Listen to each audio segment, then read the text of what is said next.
ថ្ងៃនេះអ្នកបំបីយុទ្ធសាស្ត្រខ្ញុំបាន3 ដងបើមិនកាយខែចំណុចខ្វះខាតទាំងនេះទេលើសមរភូមិនឹងមានអ្នកស្លាប់ខ្ញុំឃើញអ្នកវឹកហាត់លើកដំបូងគឺឆ្នាំទី2ដែលយើងរៀបការនោះអ្នកមិនទាន់ដឹកនាំតបហើយក៏មិនទាន់ធ្លាប់ចេញច្បាំងដែរការនោះខ្ញុំស្មានថាខ្លួនឯងយល់ពីបច្ចេកសង្គ្រាមតែក្រោយមកបានចេញច្បាំងទើបដឹងថាអ្វីដែលខ្ញុំគូនោះគ្រាន់តែជាទ្រឹស្ដីលើក្រដាសអ្នកមិនមែនគ្រាន់តែជាទ្រឹស្ដីលើក្រដាសទេអ្នកគ្រាន់តែមិនទាន់ជួបមនុស្សដែលត្រូវចិត្តថ្ងៃនេះនៅលើសមរភូមិ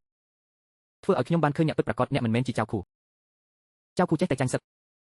អ្នកអាចបំផ្លាញចំណេះដឹងឲ្យคล้ายជារឿងពិតអ្នកគ្រាន់តែខ្វះពេលវេលាប៉ុណ្ណោះអ្នកដឹងទេក្នុងកងទ័ពគេនិយាយថាខ្ញុំខ្លាចប្រពន្ធគេនិយាយថាថ្ងៃនេះបើមិនមែនព្រោះតែអ្នកបង្ខំឲ្យខ្ញុំចុះសមរភូមិទេមុខមាត់ខ្ញុំប្រហែលជាបាត់បង់អស់ហើយចុះអ្នកខ្លាចរត់មិនមែនខ្លាចទេគឺការគោរពអ្នកគឺជាមនុស្សដែលខ្ញុំត្រូវគោរពបំផុតក្នុងជីវិតនេះអ្នកលក់គ្រឿងសម្អាងដើម្បីយកលុយមកផ្គត់ផ្គង់កងទ័ពសន្សំម្ហូបឆ្ងាញ់ឲ្យខ្ញុំញ៉ាំឯខ្លួនឯងផឹកតែទឹកសមរឿងទាំងនេះខ្ញុំមិនដែលភ្លេចឡើយអ្នកដែលសើចចំអកថាខ្ញុំខ្លាចប្រពន្ធពួកគេមិនយល់ទេខ្ញុំអ្នកគឺជាខែដែលរឹងមាំបំផុតរបស់ខ្ញុំចាប់ពីថ្ងៃនោះមកក្នុងកងទ័ពគេនិយាយថាមេតបមិនខ្លាចអ្វីទាំងអស់ខ្លាចតែប្រពន្ធខ្ញុំមិនមែនខ្លាចគាត់ខ្ញុំគ្រាន់តែគិតថានៅលើលោកនេះមានមនុស្សម្នាក់ដែលអ្នកគូគោរពពេញមួយជីវិតនោះគឺជាសំណាងដ៏ធំបំផុត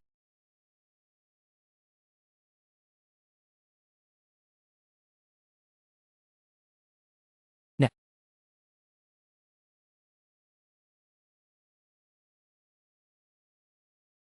ការហ្វឹកហាត់តបក៏ជាការហ្វឹកហាត់ចិត្តដែរ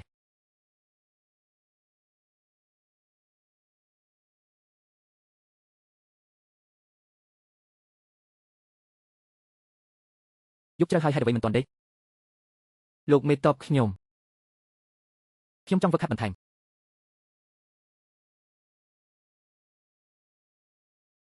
ហ្វឹកហាត់ប៉ុន្មានម៉ោងហើយ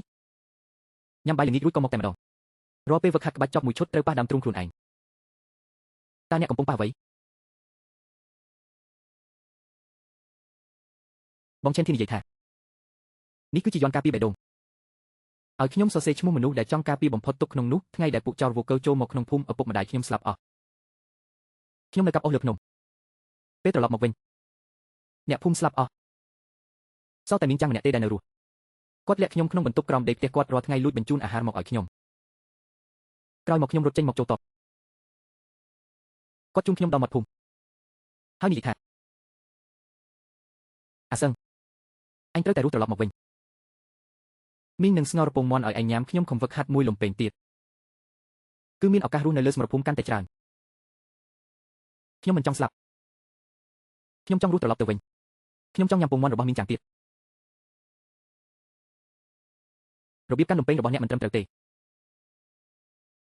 ពេលចាក់ចេញទៅទម្ងន់ត្រូវដាក់លើជើងខាងមុខចុងលំពេងត្រូវស្របនឹងខ្សែភ្នែកកុំមើលតែលំពេងត្រូវមើលទៅមនុស្សដែលអ្នកចង់ចាក់នោះ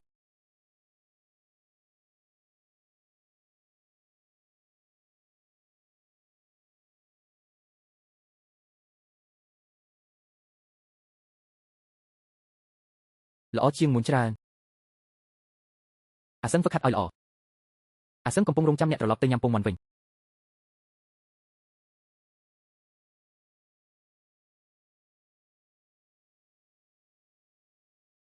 ក្មេងម្នាក់នោះនៅហ្វឹកហាត់នៅឡើយគេឈ្មោះអាសឹងឪពុកម្ដាយត្រូវពួកវូកើសម្លាប់អស់សោះតែអាសឹងនិងមីងម្នាក់នោះរស់នៅជាមួយគ្នាដូច្នេះហើយទើបគេសរសេរឈ្មោះអាសឹងលើក្រណាត់ដាក់ទុកក្នុងទ្រូងដើម្បីបួងសួងឲ្យបានត្រឡប់ទៅញ៉ាំពងមាន់ដែលអាសឹងស្ងោរជូនមនុស្ស3000នាក់នៅទីលានហ្វឹកហាត់ថ្ងៃនេះពួកគេម្នាក់សុទ្ធតែមានឈ្មោះម្នាក់ក្នុងចិត្តពួកគេមិនមែនដើម្បីរាជការមិនមែនដើម្បីលាភសក្ការៈគឺដើម្បីការពារមនុស្សម្នាក់ដែលគេស្រឡាញ់ចុះតើឈ្មោះរបស់នរណាដែលអ្នកដាក់ក្នុងចិត្តអ្នកប្រហែលមិនមែនមានតែខ្ញុំទេដឹងនៅមានកងទ័ពរបស់អ្នកនិងសៀវភៅរបស់អ្នកទៀត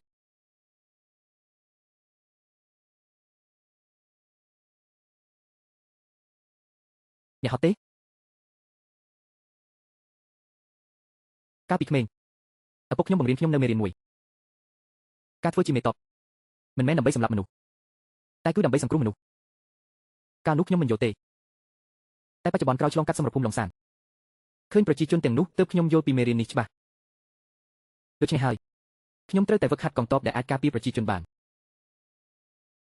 ខ្ញុំនឹងគ្រប់គ្រងអ្នកជានិច្ចដូច្នេះហើយទើបខ្ញុំមិនហត់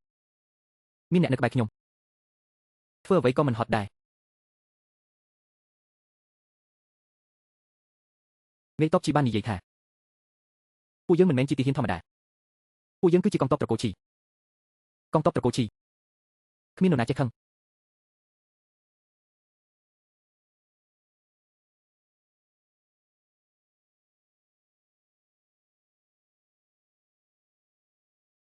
ចងក្រងពាក្យពេចន៍